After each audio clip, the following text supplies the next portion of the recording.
Hi. இப்போ வந்து நம்ம வந்து மஷ்ரூம் கிரேவி வந்து செய்ய போகிறோம். அதுக்கு வந்து எப்படி செய்யறதுங்கிறத பார்க்கமா வாங்க. இதுக்கு ஃபஸ்ட்டு வந்து மிக்ஸி ஜாரில் வந்து ஒரு பெரிய வெங்காயம் கட் பண்ணி வச்சுருக்கேன், அதை சேர்த்துக்கலாம். அப்புறமா இதில் காமிச்சு கொஞ்சமாக வந்து புதினா, கொஞ்சம் மல்லி இலை, அப்புறமா ஒரு சின்ன தக்காளி ஒரு தக்காளி கட் பண்ணி வச்சுருக்கேன், அதையும் சேர்த்துக்கலாம். இதை வந்து நல்லா பேஸ்ட்டாக அடித்து எடுத்து வந்துடலாம். அடுத்து வந்து ஒரு பாத்திரத்தை வந்து ஸ்டவ்வில் வச்சாச்சு. இதில் வந்து நம்ம எண்ணெயை சேர்த்துக்கலாம்.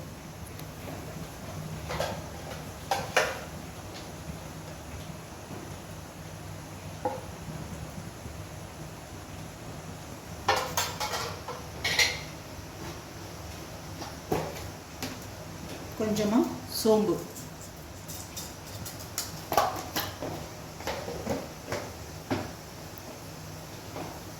சோம்பு நல்லா பொரியவும்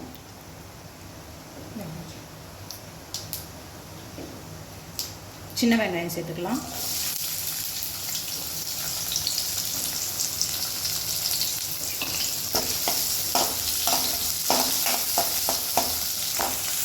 வெங்காயம் நல்லா வதங்கிடுச்சு. கொஞ்சம் இஞ்சி பூண்டு பேஸ்ட்,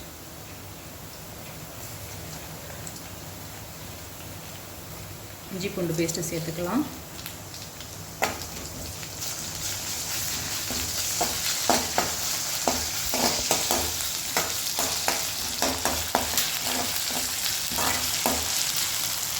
இதோட தக்காளி கட் பண்ணி வச்சுருக்கேன், அதையும் சேர்த்துக்கலாம்.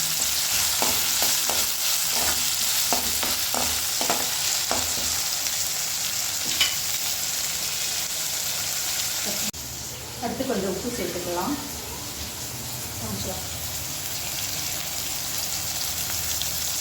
உப்பு சேர்த்தாச்சு. தக்காளி வந்து நல்லா வதங்கட்டும். தக்காளி வதங்கிடுச்சு. அடுத்து மஷ்ரூம் சேர்த்துக்கலாம்.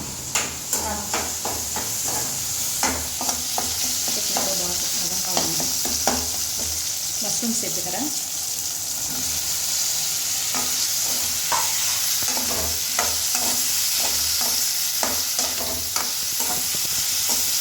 அடுத்து மிக்ஸி ஜாரில் வந்து பேஸ்ட் அடித்து வச்சுக்கணும் சொன்னேன் இல்லையா, வெங்காயம், தக்காளி, புதினா, மல்லி, அதை வந்து இந்த பேஸ்ட் வந்து இதில் சேர்த்துக்கலாம்.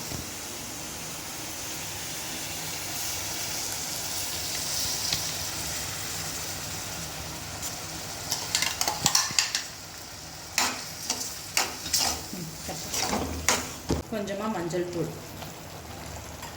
வீட்டில் அரைச்சி வச்ச மட்டன் மசாலா ஒரு 2 ஸ்பூன்,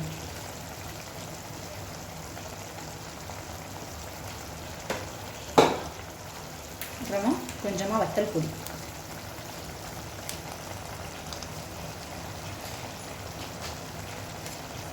போட்டு நல்லா மிக்ஸ் பண்ணிடலாம்.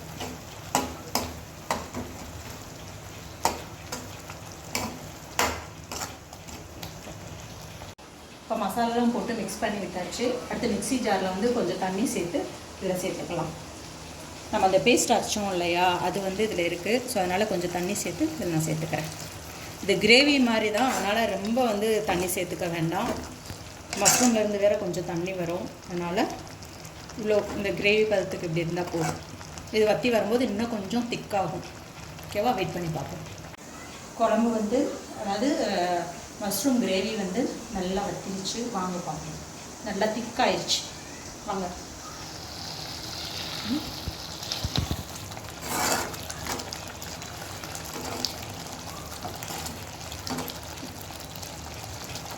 இப்போ கொஞ்சம் நல்லெண்ணெய் சேர்த்துக்கிறேன்.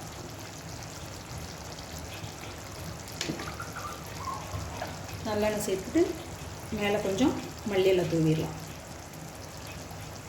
சூப்பரான நம்மளுக்கு வந்து மஷ்ரூம் கிரேவி ரெடி ஆயிடுச்சு.